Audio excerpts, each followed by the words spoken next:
Programa Mundo dos Negócios. Oferecimento Sebrae, a força do empreendedor brasileiro. Vem aí o Privilégio Ponta Negra Flat, mais um empreendimento Andrade Marinho em Natal.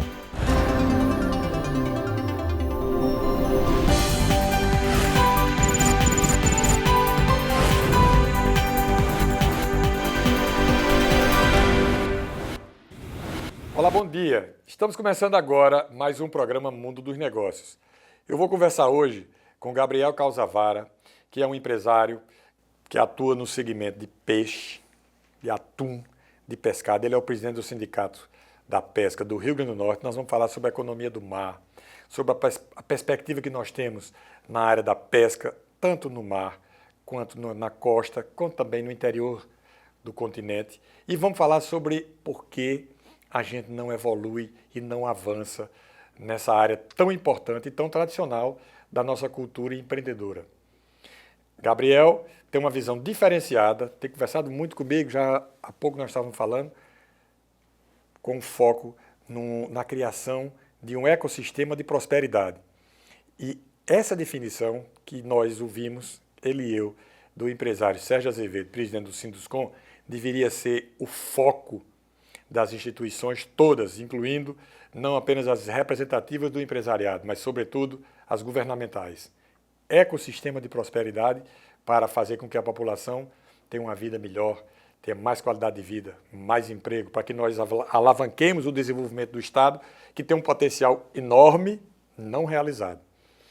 É sobre isso que nós vamos conversar com ele a partir de agora. Gabriel, bom dia, satisfação tê-lo aqui conosco no Mundo dos Negócios. Bom dia, Gêner. Você começou a sua intervenção com uma maneira muito correta, né? Eu pedi, inclusive, a Sérgio autorização para poder usar essa expressão extremamente feliz, que é justamente o ecossistema de prosperidade, que significa nada mais nada menos de que integrar o que nós temos de melhor e fazer com que aquilo se otimizar todas as ações sobre aquelas potencialidades, transformar, deixar de ser só potencialidade para ser uma realidade efetiva de geração de emprego, de renda e de riqueza, né?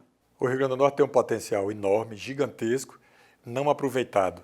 Que visão você tem? Como é que a gente poderia dar uma mexida na sociedade, para sacoalhar a sociedade, para acordar, para que pudéssemos, então, caminhar nesse sentido para desenvolver o nosso Estado e melhorar a vida das pessoas?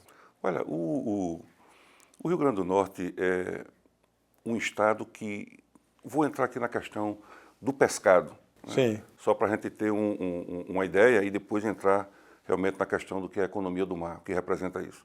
Mas só para você ter uma ideia, a atividade de pesca ou do pescado de cultivo, ela só pode se dar em 3 macro-regiões.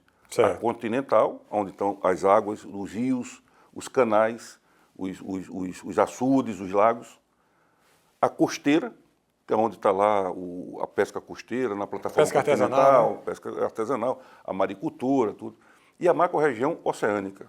Então, o Rio Grande do Norte tem excelências, quer dizer, pontos de excelências nessas 3 macro-regiões. Sim. Já tem hoje? Já tem hoje. O camarão, a carcinicultura do Rio Grande do Norte é uma das mais produtivas do mundo, entendeu? Em termos, inclusive, de inovações tecnológicas. A pesca do atum na região oceânica é uma das mais promissoras e que desenvolve boas tecnologias, boas práticas de manipulação, né, que abastece o mercado internacional e o mercado nacional com peixes de alto valor proteico, né? E você tem aí já na pesca continental o Rio Grande do Norte introduzindo o cultivo de panga, que é uma espécie nova de peixe que veio lá do continente asiático, mas foi introduzido por aqui. Então, veja bem, nós temos pontos de excelência, né, que pode ser desenvolvido. Então a gente precisa olhar. Depois, você me pergunta como eu vejo o Rio Grande do Norte, como a gente pode motivar e trazer para essa visão de desenvolvimento do nosso Estado. Eu não consigo olhar o Rio Grande do Norte de dentro do Rio Grande do Norte, eu olho de fora.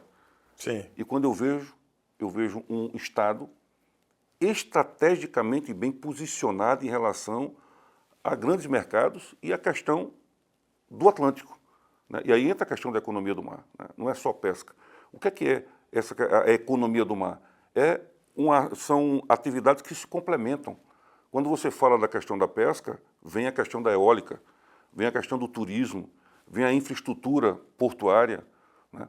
vem o fornecimento de matéria-prima e de alimentos de alto valor proteico. Quer dizer, a complementariedade das ações é o que gera essa atividade, essa visão de economia do mar. Então não adianta mais a gente falar só de pescado.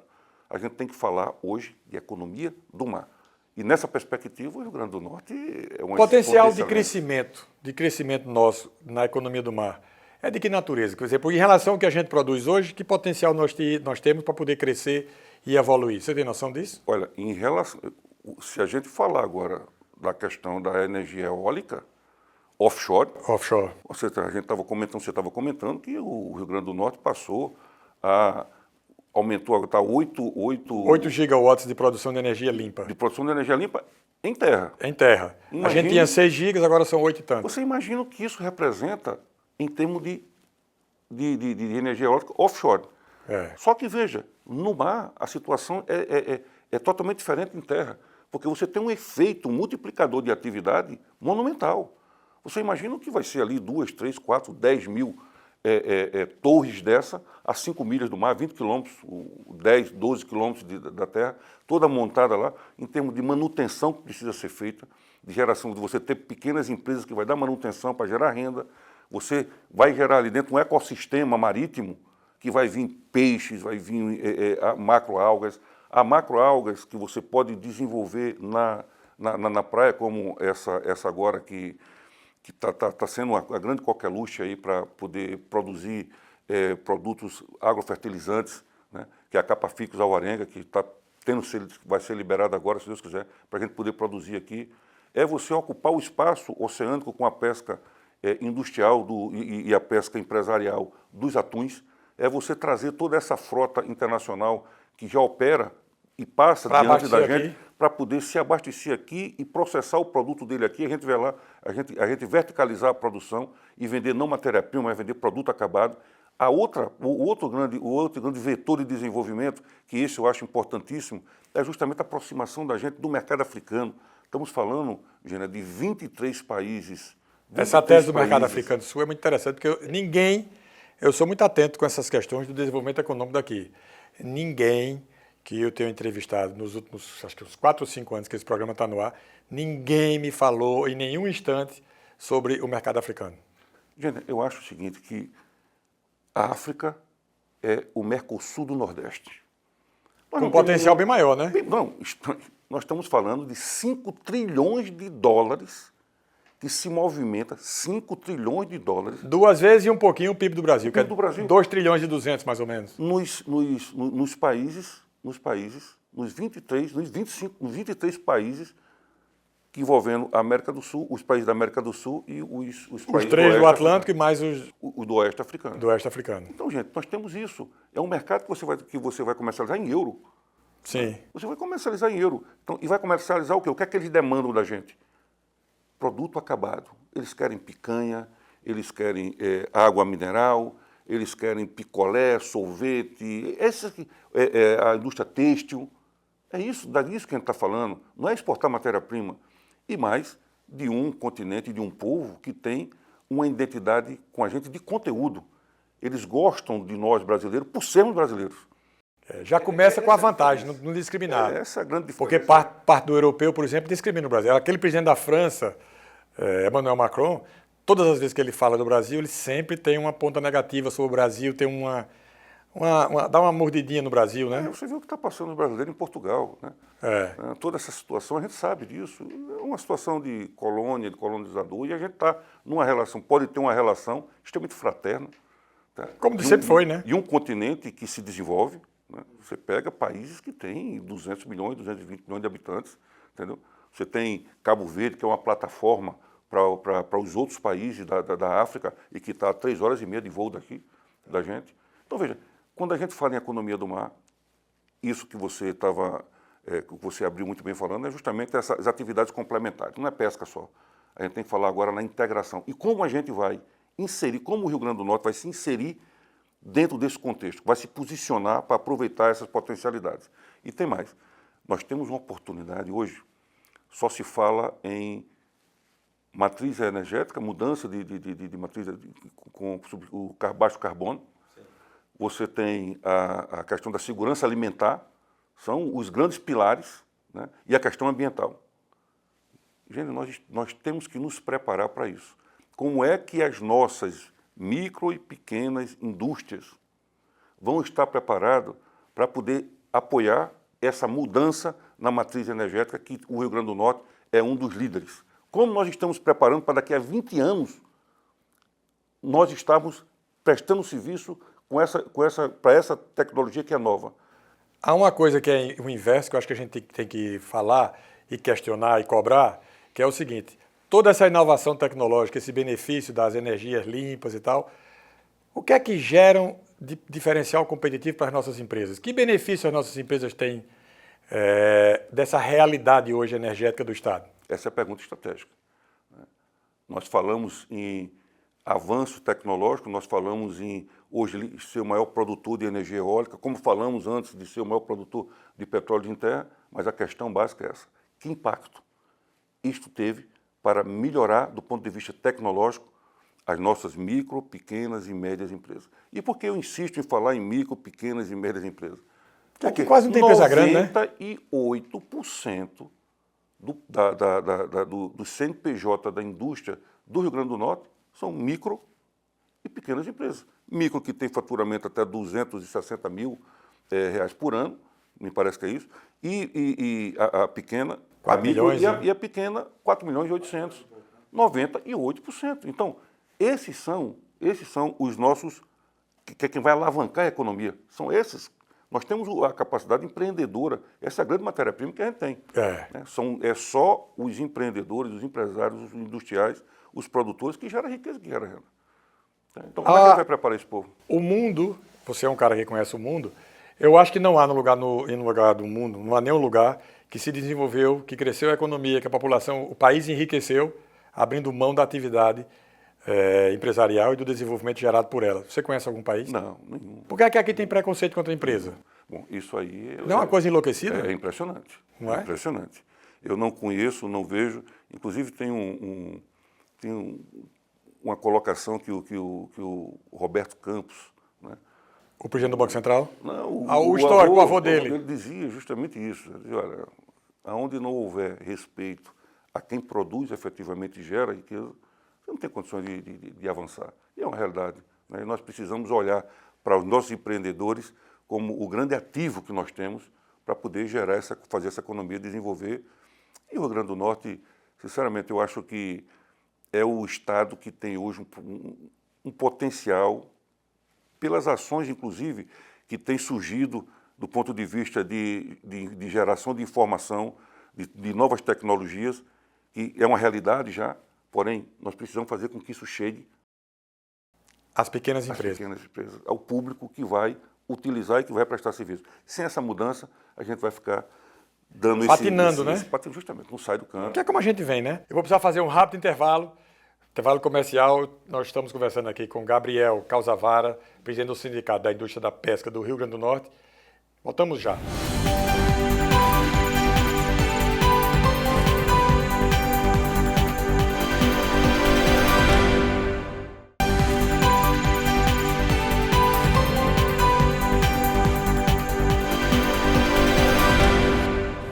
Estamos de volta com o programa Mundo dos Negócios. Estou conversando aqui hoje com o empresário Gabriel Calzavara.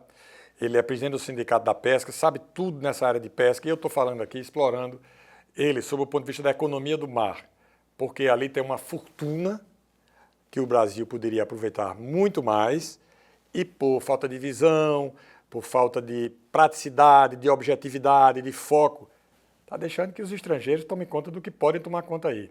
As águas aqui são muito mais ocupadas por barcos internacionais do que por barcos brasileiros. Não é isso, Gabriel? Isso, sim, claro.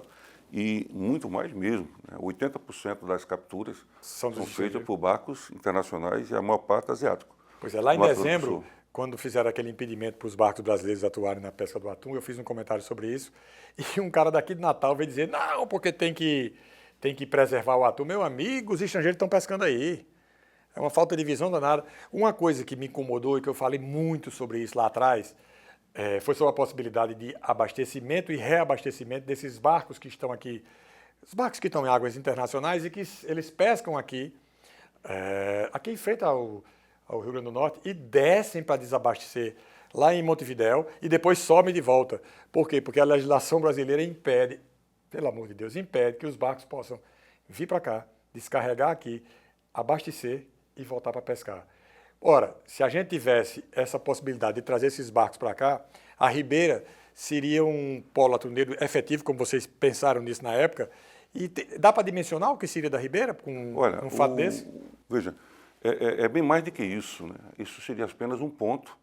Hoje, você tem condições de fazer o monitoramento de toda essa frota internacional, Sim. eletronicamente, então você tem como controlar Pela a internet. origem das capturas, Sim. a origem das capturas, para que eles não possam pescar dentro das áreas do Brasil. Então, isso não teria muito problema do ponto de vista do controle da sustentabilidade do recurso. A importância era você gerar uma economia interna, onde você ia ser abastecido por matéria-prima e gerar serviço. De volta, né? De volta, que é emprego, que é renda, Você que é ganha duas vezes, verticalização. Né? 2, 3 vezes, porque aí você vai ter que fazer docagem dos barcos, manutenção das embarcações, repatriar a tripulação. É todo um envolvimento muito grande e ter matéria-prima suficiente para você verticalizar a produção e abastecer os mercados, não só local, como nacional e como internacional. Mas mais do que isso, e aí entra a questão já da integração entre as atividades.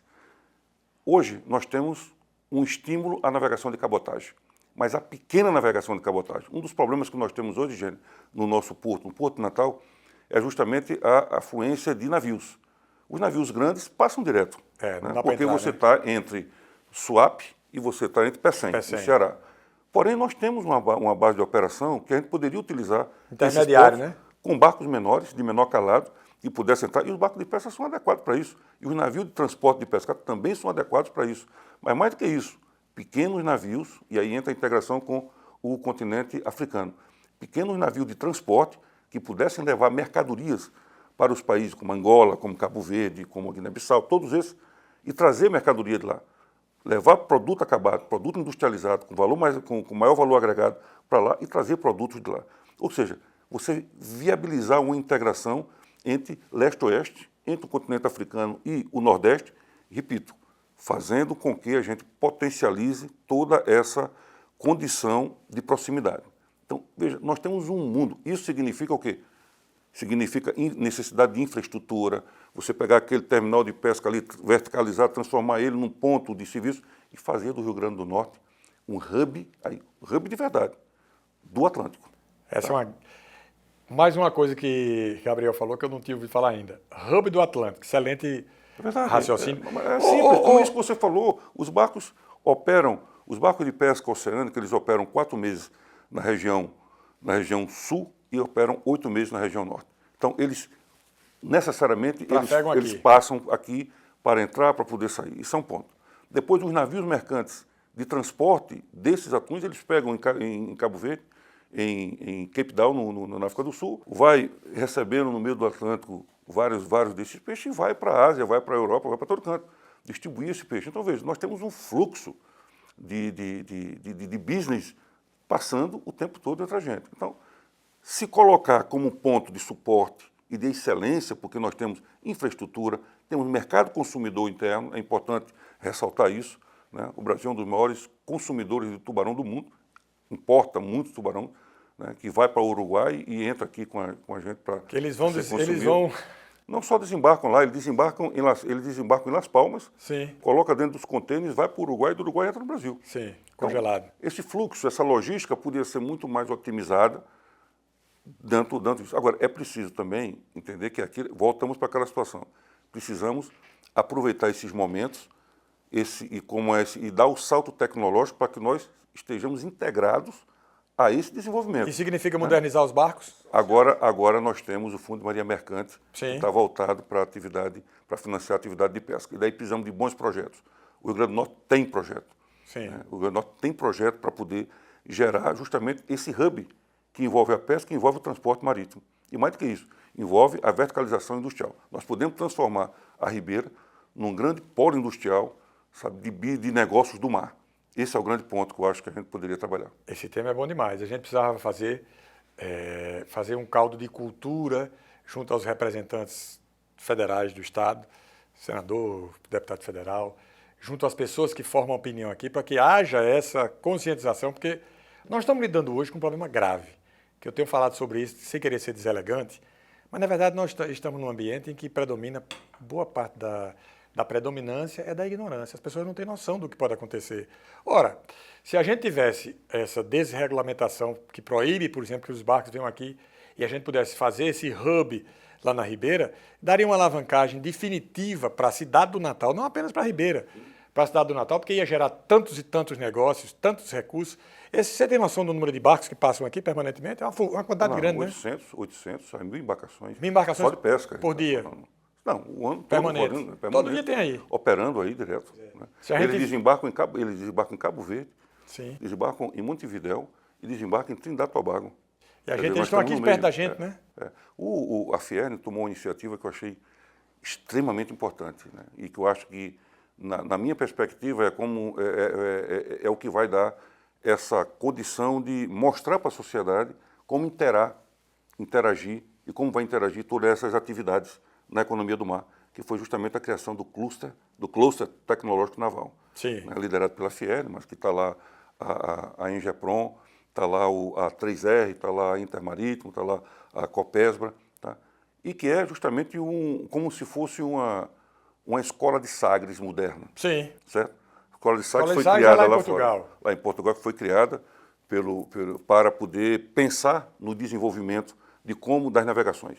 Aqui, esse cluster vem para poder ajudar a pensar em como fazer interagir e integrar essas atividades, né, e integrar a África aqui e como estruturar toda essa inovação que está chegando, seja da economia, seja da economia eólica, né, da eólica, seja da infraestrutura portuária, do novo porto que estão querendo construir, aproveitamento desse porto aqui, a navegação de cabotagem, a pesca, tudo isso. E o outro porto lá, o Porto Ilha, que estão querendo triplicar o tamanho para, inclusive, deixar de ser apenas um porto para sal, mas para produzir, para embarcar outras riquezas, inclusive Isso foi frutas. para o setor privado, né? Foi para a iniciativa privada e a visão é outra coisa. Né? Você não pode se dar o luxo de errar. Sim. Né? Você sabe que quem lhe seleciona é o mercado. Perfeito. Né? E o mercado não tem. O Gabriel, nós temos uma cultura norte-rio-grandense de pesca? Tem uma cultura de pesca de atum, sim. De pesca de atum a gente Foi tem. construído aqui. E de carcinicultura também, né? E carcinicultura, mas o atum eu te falo porque eu vi isso surgir, eu vi isso se desenvolver, eu vi isso estagnar. A gente cresceu e parou, andou para trás. Parou, porque agora só um salto tecnológico. Sim. Muito grande em termos de frota para a gente competir. Quer dizer, porque frota mais moderna. A parte de manipulação de peixe, as próprias tripulações que são preparadas pelas próprias empresas, chegou no limite que ou você agora expande isso para algo mais estruturado, ou a gente não tem mais o que fazer. Hoje nós estamos nos melhores mercados, nos mercados mais seletivos do mundo. Chega em Nova York, num restaurante japonês, a maior parte do atum, do bigai, que é um dos atuns mais nobres dos Estados Unidos, é consumido do atum do Brasil. Vai daqui para lá. Deixa eu lhe fazer uma pergunta. Hoje, aqui na estrada, a gente já tem algum processamento, para deixar de ser commodity, um processamento para fazer produto do mar e vender assim? Não. Com marca? Não tem. Essa é o que você pensa nisso, né? Isso aqui, nós pensamos aí na Rua Chile, inclusive precisa? De aprofundar o espinhel para pescar num ambiente marítimo onde o atum está, que é 350 metros. Lá embaixo. Hoje a gente pesca no máximo a 80, a 55 metros. Isso significa dizer o quê? O de qualidade está na área mais fria, é isso? Os grandes estão lá, mais seletivos. Do ponto de vista da sustentabilidade do recurso, Gêner, essa tecnologia, ela só pega os grandes, os adultos, não pega um peixe pequeno. Certo. Né? Isso é um ponto fundamental para a reprodução e sustentabilidade do recurso. Perfeito. Entendeu? E não tem bycatch, muito pouco, ou seja, não tem fauna acompanhante, você vai justamente na área onde eles estão. Isso é importantíssimo para você dar sustentabilidade ao recurso e à atividade. A gente tem potencial de produzir nessas empresas que já estão, ou de processar nas empresas que já estão aqui hoje, com criação de marcas próprias, de produtos específicos, ou ainda não? Não, sem tem dúvida que trazer nenhuma. indústria. Não, sem dúvida. Olha, as empresas que estão aqui hoje, que industrializam, que processam o peixe, são de excelências. Certo. Agora, ela precisa pegar uma matéria-prima que vem congelado do mar já a menos 60 graus. Certo. Que esse é o grande salto tecnológico que a gente precisa dar do ponto de vista do processamento a bordo. Certo. Né? Para que aí ela poder processar tranquilamente e não ficar dependendo de jogar o atum no mercado rapidamente porque ele está fresco. Né? A gente tem potencial de faturamento, de envolvimento de receita de que ordem hoje? Rapaz, a gente está falando, olha, veja bem, hoje a gente está falando de 8 bilhões de dólares. A gente conseguiria facilmente com o que a gente já produz hoje. Sim.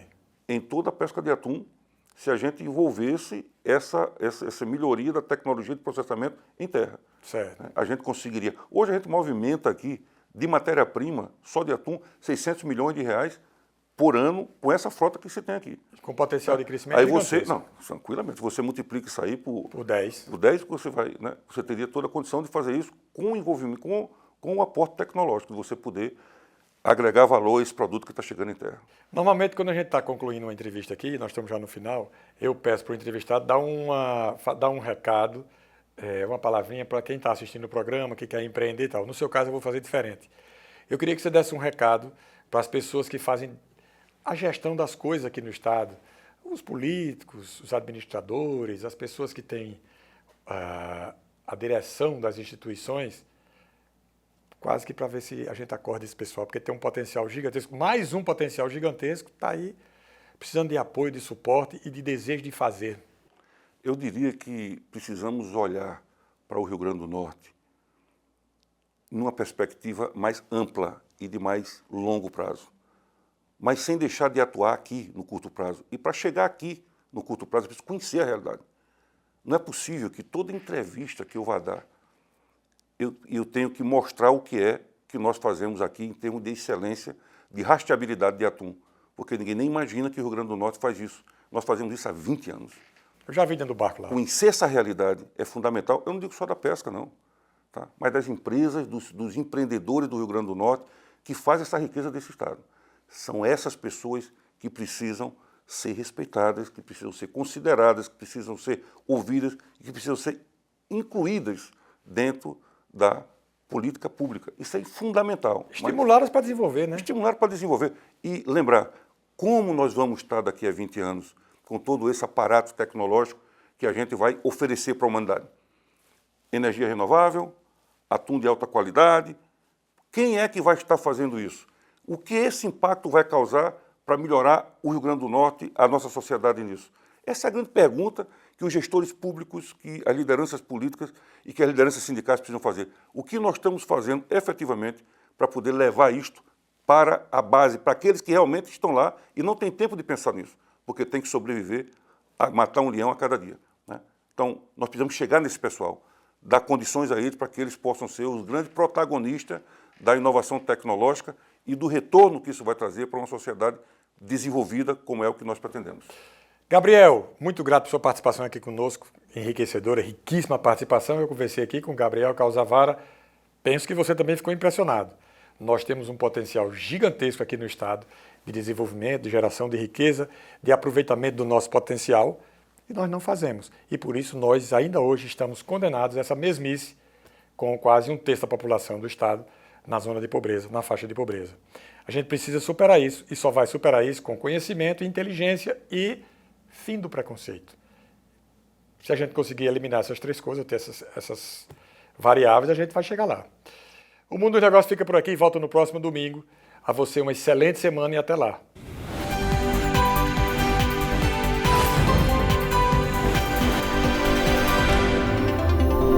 Programa Mundo dos Negócios. Oferecimento Sebrae, a força do empreendedor brasileiro. Vem aí o Privilégio Ponta Negra Flat, mais um empreendimento Andrade Marinho em Natal.